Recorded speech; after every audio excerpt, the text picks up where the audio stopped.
नमस्कार दोस्तों, आज फिर मैं एक ब्लॉग बनाने की तैयारी में हूँ। पहला ब्लॉग जो मैंने कार में बनाया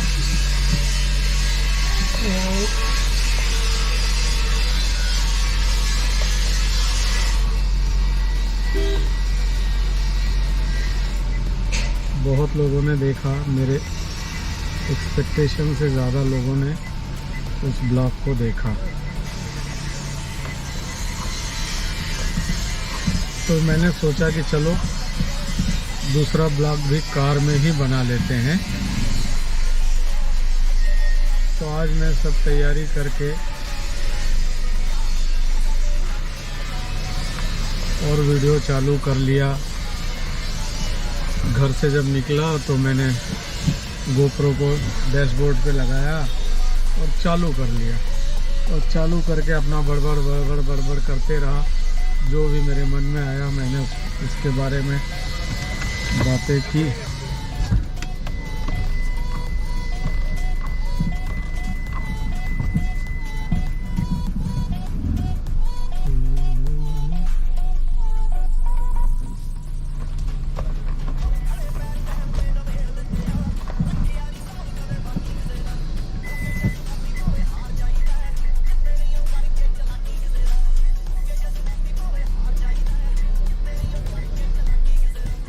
बस झाला आता।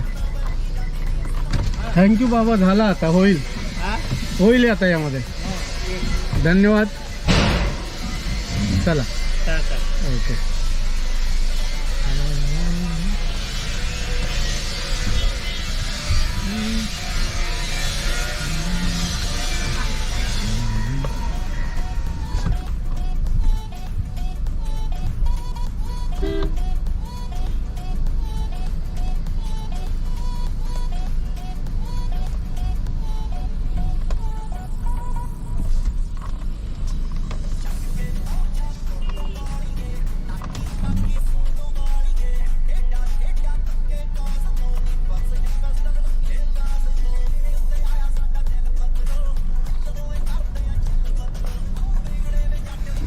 तो मैं अभी सूर्यानगर से बाहर निकल रहा हूँ। मैं कह रहा था कि सवेरे मैं ब्लॉग बना रहा था, कैमरा चालू करके पूरे रास्ते भर बड़बड़ करते गया, और जब जाके दवा खाने में देखता हूँ तो शूटिंग टाइम लैप्स मोड में हुई है, जिसमें अपनी आवाज़ नहीं जाती है। बाकी सब होता है।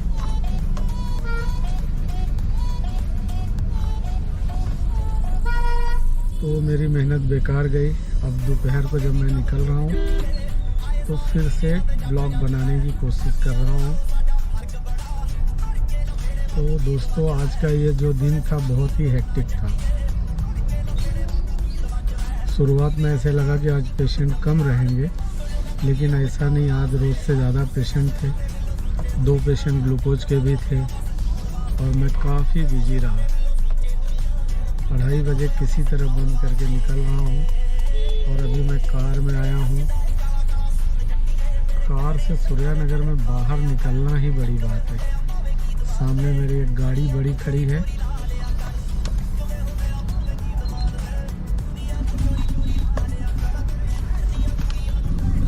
चारों बगल से रिक्शे वाले कोई तो रुकने को तैयार ही नहीं होते।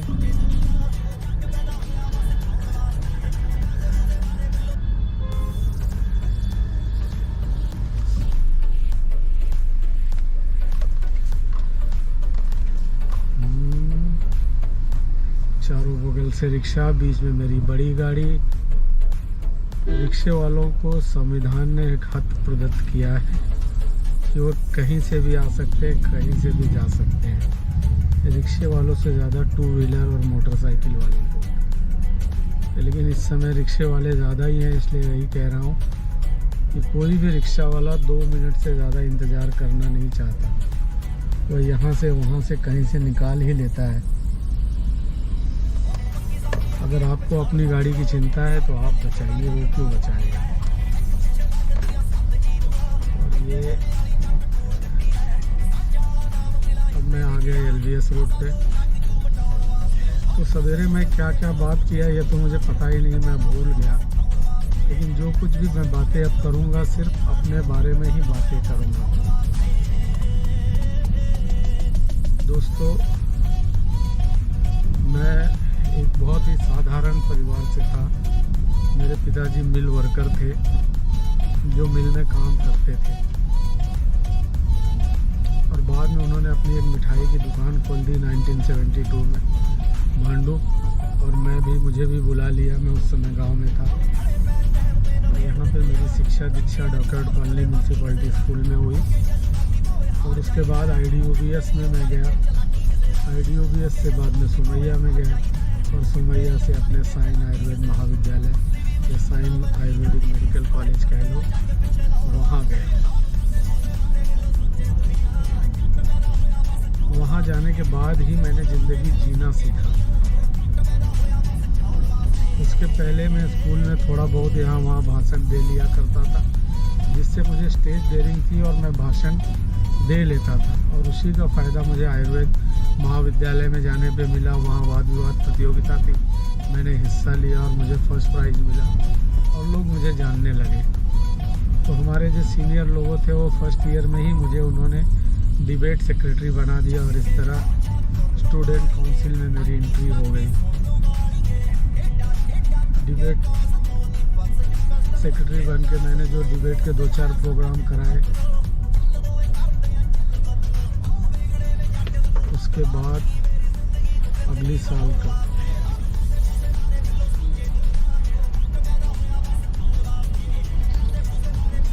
इलेक्शन आया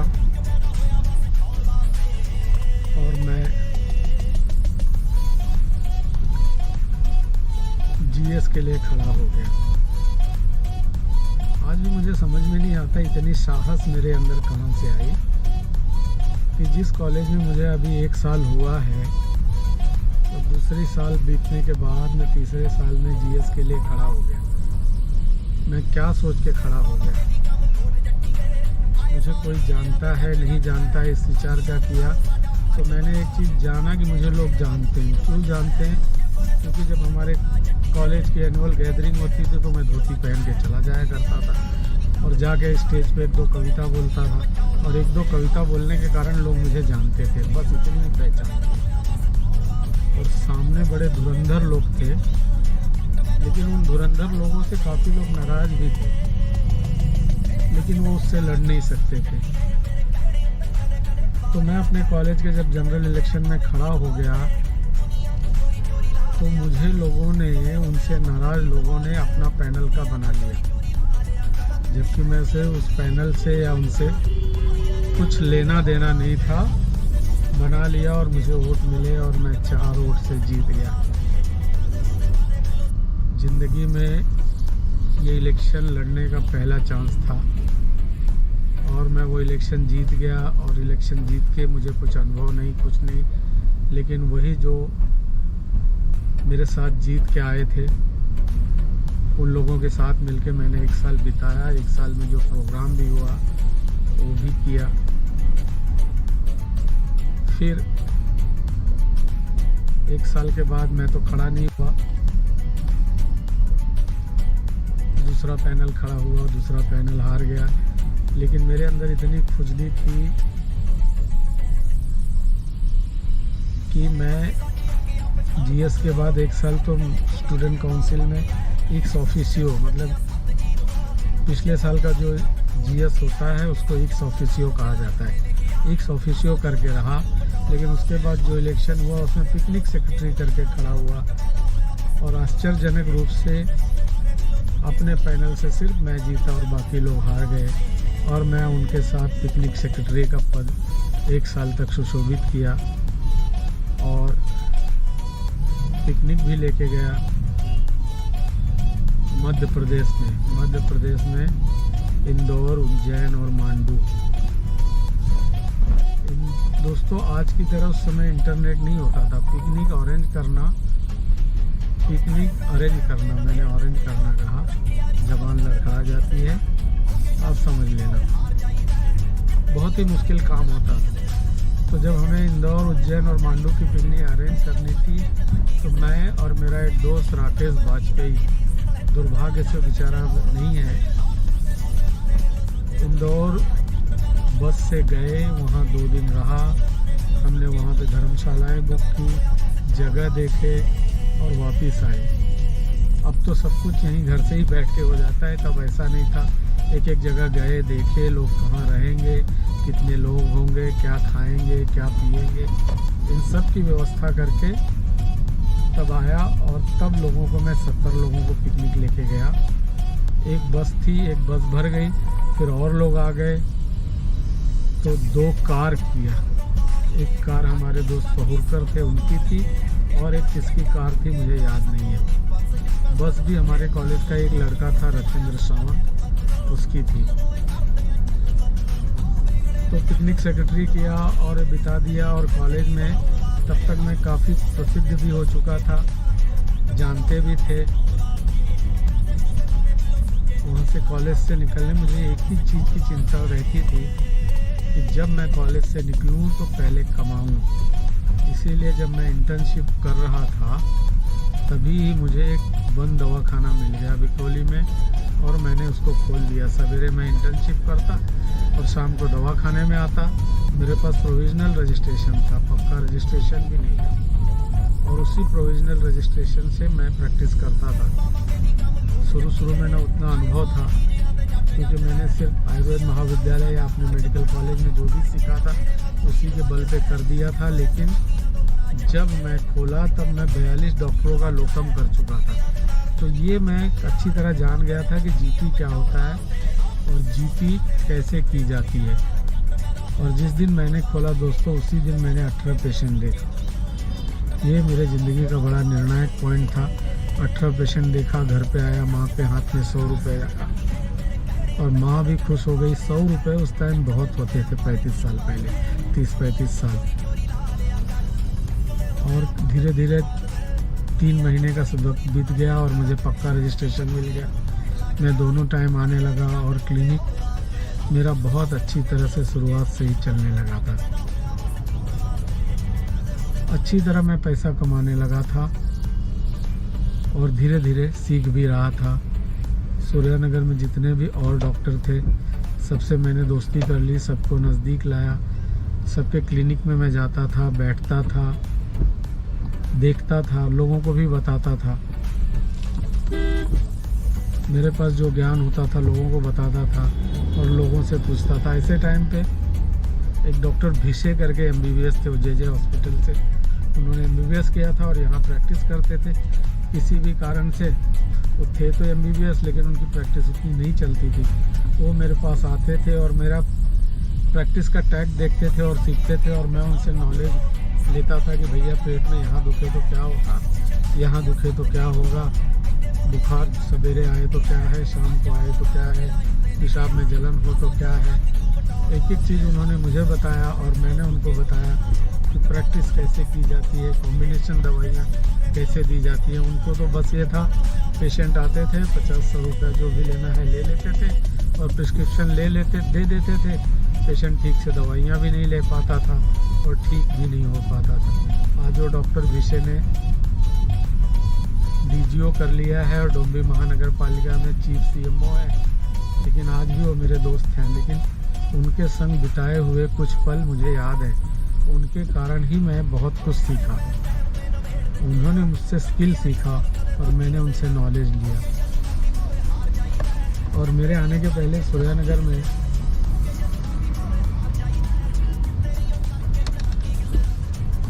सब बहुत से डॉक्टरों का MBBS, नॉन MBBS, ये बहुत तरह के झगड़े होते रहते थे, आपस में क्लेश थे। लेकिन धीरे धीरे हमने सबको मिलाया, बात किए, मिलने लगे और हमारे यहाँ डॉक्टरों के बीच में प्रेम की गंगा बह गई। हमारे सूर्यानगर में सब डॉक्टर एक दूसरे की बहुत इज्जत करते हैं, कभी कोई किसी की बुराई नहीं करता है। अगर पेशेंट कोई कहता भी है कि यहाँ गया था, वहाँ गया था, तो डॉक्टर कहते हैं ठीक है, गए थे, अब आपको क्या तकलीफ है वो बताओ। तो इस तरह हमारे यहाँ गला काट मार काट वाली स्पर्धा नहीं है। हम लोग अच्छे से पेशेंट देखते हैं, अपना एक डिसेंट रेट है वो भी लेते हैं, और प्लस ये टेंशन नहीं होता है कि अगर हमारा पेशेंट किसी और के पास चला जाएगा तो हमारे बाजू वाला डॉक्टर क्या कहेगा। दोस्तों ये मैं जो कह रहा हूँ बड़े जवाबदारी के साथ कह रहा हूँ, क्योंकि मैं इसे YouTube पे डालूँगा, लोग देखेंगे। ये सच्चाई है कि हम सूर्यानगर के डॉक्टरों का आपस में बहुत प्रेम है। अभी आपने 20 दिन पहले एक मेरा वीडियो देखा होगा जिसमें हमारे सूर्यानगर के डॉक्टर मेरा बर्थडे मना रहे हैं। मेरा ही नहीं, सूर्यानगर के हर किसी डॉक्टर का बर्थडे सब लोग मिल के बड़े धूमधाम से मनाते हैं, और कभी कुछ एक दूसरे को समस्या हो तो लोग उसमें मदद भी करते हैं। तो मैं बहुत लकी हूँ कि मैं सूर्यानगर में प्रैक्टिस करता हूँ। हमारे विक्रोली में ही कुछ ऐसे एरिए हैं जहाँ पे लोग आज भी 20-30 रुपये में प्रैक्टिस करते हैं। अब 20-30 रुपये में आदमी क्या प्रैक्टिस करेगा? 20-30 रुपये में तो कुछ होता नहीं है, लेकिन फिर वही होगा कि आदमी सिर्फ दिखावा करेगा। तो धीरे धीरे मैं अच्छी तरह कमाने लगा। मैं बात कहाँ से शुरू करता हूँ और कहाँ चले जाता है। और मैं एक छोटे से घर में रहता था, तो पहले उस छोटे से घर को मैंने डबल कराया, फिर मेरे बच्चे भी हो गए। जब बच्चे हो गए तो घर मुझे छोटा लगने लगा, लेकिन तब तक इतनी हिम्मत नहीं थी कि हम कहीं फ्लैट में जाएं, या फ्लैट क्या होता है ये भी नहीं जानते थे। तो मुझे बगल का एक घर मिल रहा था, वो घर मैंने ले लिया। वो घर मिला के, ये घर और वो घर मिला के दोनों को फिर से तोड़ के डबल किया। नीचे 2 घर, ऊपर 2 घर और आगे 2 बरांडा। एक ऊपर टॉयलेट बना लिया, एक नीचे टॉयलेट बना लिया। तो मुझे लगने लगा कि मैंने तो बंगला ही बना लिया। तो इतने में इतनी खुशी हो गई कि पूछो मत, क्योंकि इसके पहले मैंने ठीक से रहना क्या होता है नहीं जानता हूँ। एक बार मेरे दोस्त लोग आए थे मेरे घर में कॉलेज के टाइम पे, तो वहाँ पे घर में बेंच थी 2। हालांकि मेरा होटल था, हमने उनको खिलाया पिलाया, इज्जत दिया, लेकिन घर में सामान नाम की कोई चीज़ नहीं थी, या जिसको फैमिली बैकग्राउंड बोलते हैं वो कुछ नहीं था। फिर मैंने वो घर अच्छी तरह बनाया, और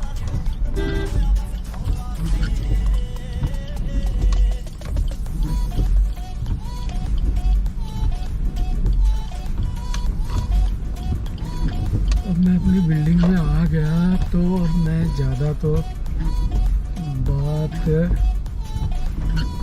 नहीं करूँगा।